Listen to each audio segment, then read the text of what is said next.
Bonjour Mickaël, nous sommes tout début juillet 2025 puisque nous sommes le 1er juillet ce jour. Donc j'ai arrêté les comptes hier pour le premier semestre au 30 juin 2025. Et vous voyez que pour l'instant, écoutez, la performance est quand même plutôt bonne. On a, je dirais même quasiment fait notre objectif annuel puisqu'on espère faire entre 20 et 25% tous les ans. Et là on est à 23,62, quasiment 24%, c'est-à-dire que à la date d'aujourd'hui, je pourrais clôturer toutes mes positions, donc voilà, faire un reset complet sur toutes mes positions, les gagnantes, les perdantes, et j'aurai rempli mon objectif pour 2025. Mais challenge oblige, j'espère bien aller chercher les 120 000 $ cette année, ce qui nous permettrait de passer de 30 000 à 120 000 en 5 ans, ce qui ferait un x4 sur le portefeuille en 5 ans. Je pense qu'on peut dire que c'est une belle performance. En tout cas, moi, elle me satisfait complètement. Je sais que certaines personnes font sûrement beaucoup mieux, mais je sais qu'il y a beaucoup plus de personnes qui font beaucoup moins bien que nous.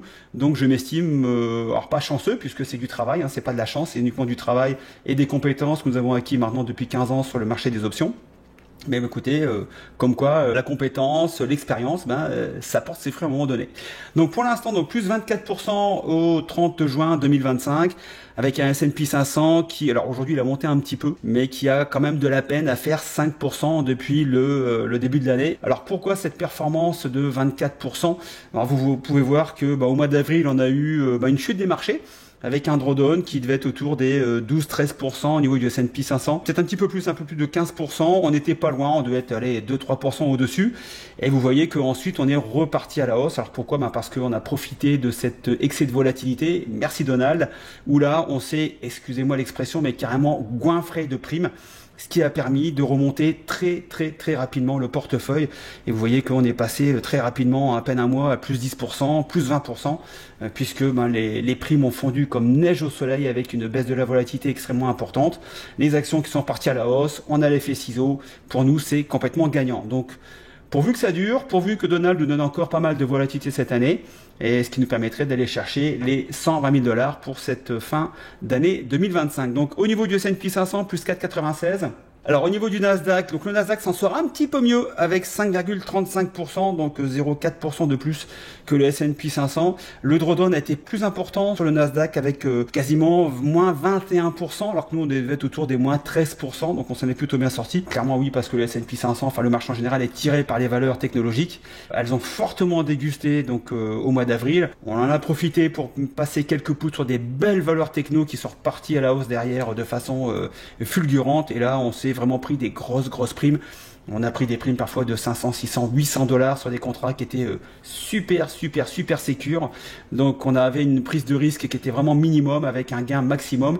Il faut dire que quand vous avez un VIX qui monte à 60, là on commence à s'amuser. Alors je sais que certains ont un peu paniqué avec un VIX à ce niveau-là, puisque on n'a pas la même façon de trader. Donc j'ai reçu quelques emails pour me dire ouais, c'est un peu compliqué, mon portefeuille est dans le rouge. Alors nous aussi il était dans le rouge, sauf que on avait maîtrisé notre risque au maximum.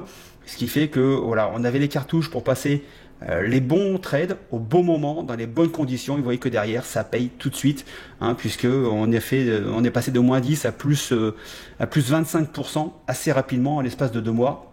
Donc preuve que notre technique fonctionne, tout simplement. Ça fait maintenant 4 ans que je vous prouve que ça fonctionne. Donc ici, au niveau de la performance en monnaie, en cash, ça représente plus de 21 000 $ de gains, en sachant que on a fait un peu mieux il y a une quinzaine de jours, puisqu'on a eu un plus haut à 28,44%, avec un plus haut à plus de 115 000 $. Donc quand je vous disais tout à l'heure que je souhaitais aller chercher les 120 000, vous voyez que au niveau de la courbe, vous voyez quand même que voilà, ça monte, ça descend. Alors c'est pas une ligne droite à 45 degrés, sans drawdown, sans rien. Il y a parfois donc ça monte, ça descend, il y a des corrections, on se prend les corrections, et puis ça remonte derrière. Donc là on est en train de se prendre une petite correction.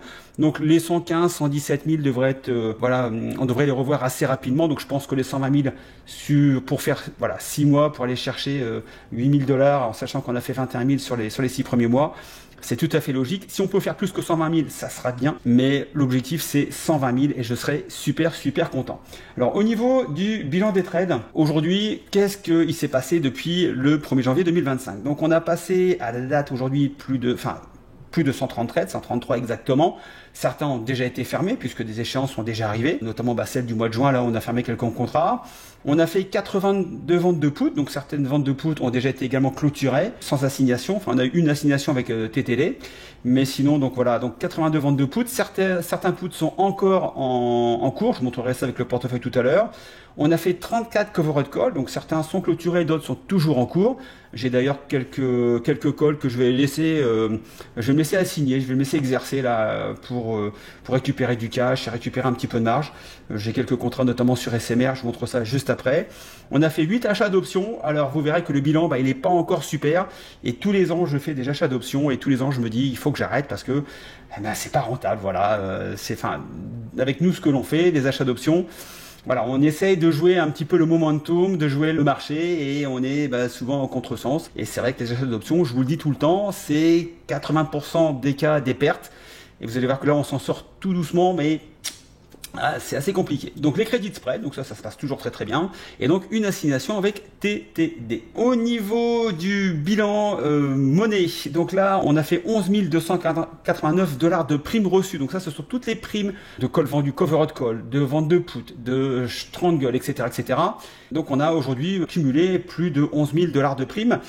On a fait 7 achats d'options qui aujourd'hui nous rapportent un très très léger gain puisqu'on a une perte de 325 $ et on a un gain de 414 $. Alors j'ai toujours un achat sur le VIX en protection qui aujourd'hui est très très faiblement en gain, donc on est à 3 $. Il était en perte hier, le VIX est un petit peu remonté, donc là on est à 3 $ de gain sur le call, mais je le garde plutôt en assurance, donc j'ai pas payé très cher, mais si jamais effectivement le Donald devait nous donner un petit peu de volatilité, ça nous permettrait d'aller chercher un petit peu de prime et puis de compenser une baisse éventuelle du portefeuille.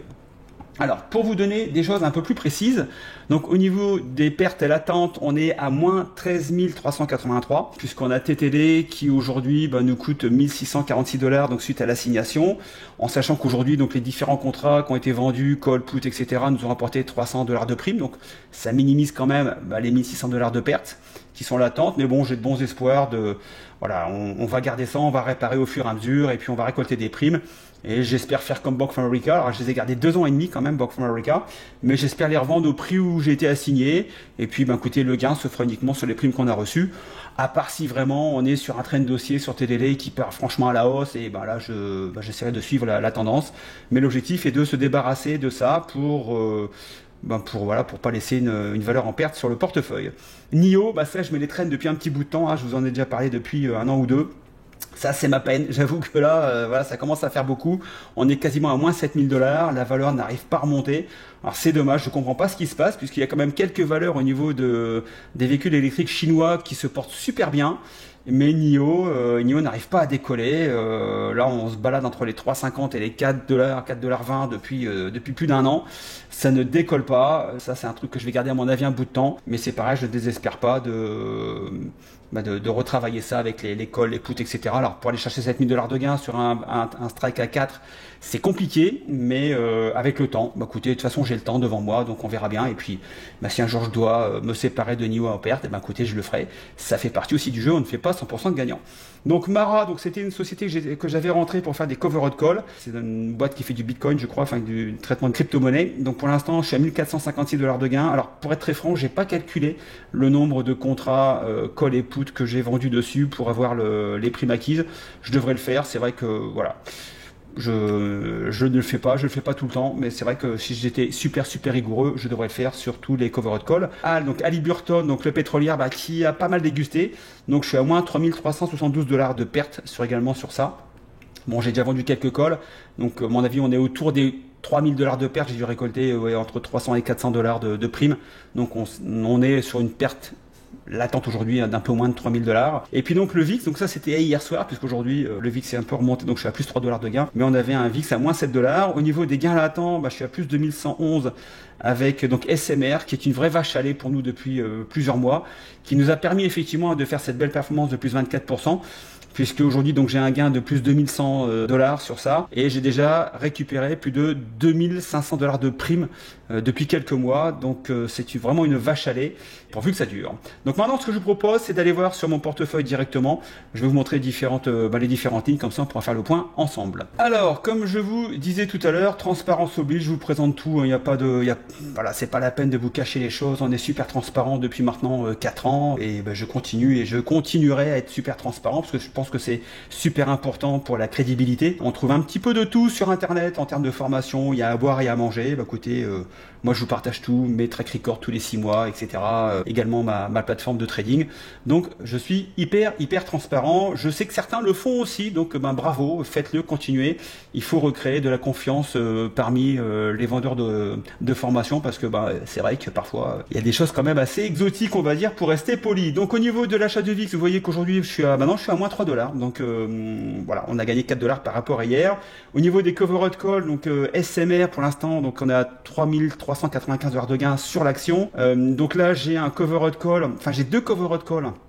Un strike 25, donc là c'est dans 15 jours maintenant. Clairement oui, je les ai vendus quand l'action était en dessous et puis ça a très fortement monté. Ça fait que là je suis carrément très dans la monnaie. Donc je vais me laisser tranquillement exercer. Comme ça je vais voilà, donc je vais devoir livrer 200 actions. J'en ai 500, donc j'ai absolument aucun problème là-dessus. Et puis ça va me permettre de me libérer du cash, de me libérer de la marge, puisque je pense que la fin de l'année, alors peut-être pas l'été, mais je pense qu'à la rentrée ça risque de swinger un petit peu. Donc je préfère avoir de la marge, du cash disponible. J'ai fait ma performance pour l'instant au niveau de l'année, donc je suis pas pressé, donc je vais être prudent et je pense que ça va payer. Donc j'ai également donc un strike 50 qui là à mon avis va pas être exercé au 18 juillet, à moins que le cours explose assez rapidement. Donc là je vais prendre une belle prime de quasiment $360. Et puis donc j'ai également un covered call strike 34 au 15 août. On est à 36,56.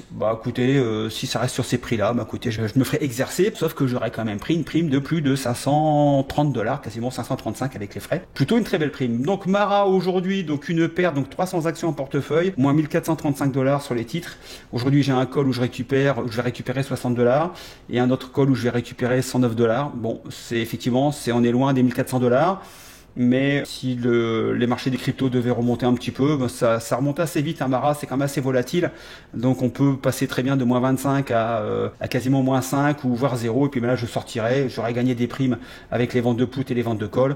Puis je sortirai. C'est pas bien grave. Le but, c'est de collecter de la prime. Donc au niveau des stocks longs, j'étais également rentré. Donc Philippe, vous avez donné Annette lors des analyses hebdomadaires. Moi, je vous avais donné FCX. Avec le prix du cuivre qui monte pas mal en ce moment. Alors je suis assez surpris que FCX se sorte pas mieux que ça. Pour l'instant, moins 1,2%, c'est pas non plus la mort. J'ai que 25 titres en portefeuille. Annette, il y a 10 titres en portefeuille, on est moins 1,7%. Vous voyez, sur une journée, on peut très bien switcher, passer dans le vert, donc c'est absolument pas un problème. Donc au niveau des assignations, donc on reprend bien sûr NIO et TTD. Alors TTD a remonté un petit peu aujourd'hui, donc vous voyez que le montant automatiquement la perte est un peu moins importante par rapport à ce que je vous ai montré tout à l'heure. NIO, voilà, on est toujours là, de toute façon ça bouge pas, on est entre 3,50 et 4, donc j'ai aujourd'hui 1100 actions, j'ai vendu des puts, je me suis fait assigner, là j'ai 4 puts, donc au 18 juillet pour strike 4, on est à 3,48, donc je pense que je vais me faire assigner. Ou si je vois que ça marche pas des masses, tant pis, je rachèterai mon contrat, enfin mes contrats, je perdrai 50 ou $60, c'est pas la mort, j'en perds 7000, donc 60 de plus ou de moins, c'est pas bien important. Mais je vais voir si je me laisse assigner ici, ou si je clôture mon contrat. Et c'est vrai que là, quand vous avez quand même des pertes comme ça, vous êtes à moins 64%, avec des strikes à 3,5-4, pour récupérer de la prime, c'est super compliqué. Ça va être ma peine pour un petit bout de temps, on est bien d'accord. Ouais, donc ça fait partie aussi des choses qui se passent pas bien. Parfois, ça arrive aussi, même avec les options. Donc au niveau des ventes de put, vous voyez que le portefeuille est quand même beaucoup plus fourni qu'à la même époque, donc en 2024 où on avait 5 ou 6 positions. Donc là bien sûr il y a déjà des positions qui ont été fermées sur juillet, sur août. Alors pas sur septembre, je laisse les contrats pour l'instant. J'ai plutôt tendance à racheter les contrats. Vous voyez là, là il nous reste un mois, enfin il nous reste 15 jours, donc je vais laisser les contrats aller mourir tranquillement d'ici une quinzaine de jours. Mais c'est vrai que quand j'ai des contrats qui soient comme là à 92% de gains, 87%, etc. C'est vrai que quand j'arrive dans ces niveaux-là, 90, 95% et qu'il me reste entre un mois et demi, voire plus, souvent je clôture mes contrats parce que je vais perdre 5 ou 8 $ à racheter les contrats. Par contre, ça me libère de l'obligation d'acheter les actions si elles devaient demain tomber. Donc ça m'évite du risque, ça me fait du bien à ma marge. Et puis j'attends que les conditions de marché soient beaucoup plus favorables pour ensuite revendre des contrats put à des échéances qui seront peut-être octobre, novembre, décembre, janvier, pourquoi pas février ou mars, ou pourquoi pas des trades sur un an, enfin des puts sur un an, si les conditions sont remplies. On vous explique tout ça dans la formation, puisque parfois on est amené effectivement à vendre des puts sur un an. Alors je sais que ça effraie les gens de vendre des puts sur 6 mois, un an. Mais écoutez, je sais pas quoi vous dire. Vous voyez que là, quasiment tout est vert. La performance, plus 25% en 6 mois. Un portefeuille qui fait x4, qui va faire x4, j'espère, en 5 ans. Non, vendre des puts à 3 mois, 6 mois, voire un an, c'est pas dangereux quand c'est fait correctement, dans les bonnes conditions, au bon moment, avec une bonne gestion du risque et surtout un bon money management. On vous apprend tout ça dans la formation. Il n'y a rien, il n'y a pas de secret, il n'y a pas de martingale. C'est juste de la logique, de l'expérience qu'on vous partage pendant les formations. Si maintenant vous souhaitez nous rejoindre pour faire comme nous, voilà, alors normalement on fait entre 20 et 25% par an, c'est la moyenne que je fais sur mon portefeuille perso depuis 10 ans. C'est vrai que là, sur le portefeuille de la bourse en stress, on fait plutôt une belle performance, on a fait une très très belle performance en 2021, qui nous a permis de bien booster le portefeuille. Mais vous voyez que là, les chiffres parlent d'eux-mêmes, je suis super transparent, je ne peux pas vous en dire plus.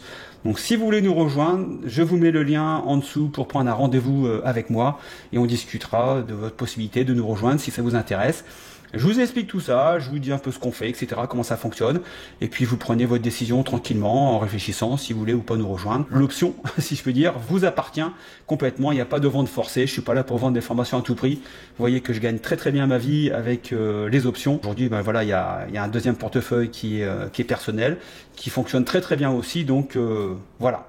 Mais écoutez, je vous donne rendez-vous, bien sûr, assez rapidement pour les analyses hebdomadaires, et bien sûr, je vous donne rendez-vous le 31 décembre 2025 avec, j'espère, honnêtement, très sincèrement, un portefeuille où j'aurai grand plaisir de vous annoncer au minimum 120 000 $, voire plus, si Donald nous secoue un petit peu le cocotier, et j'espère qu'il va le faire, puisque au moins, il faut que ça nous serve à quelque chose.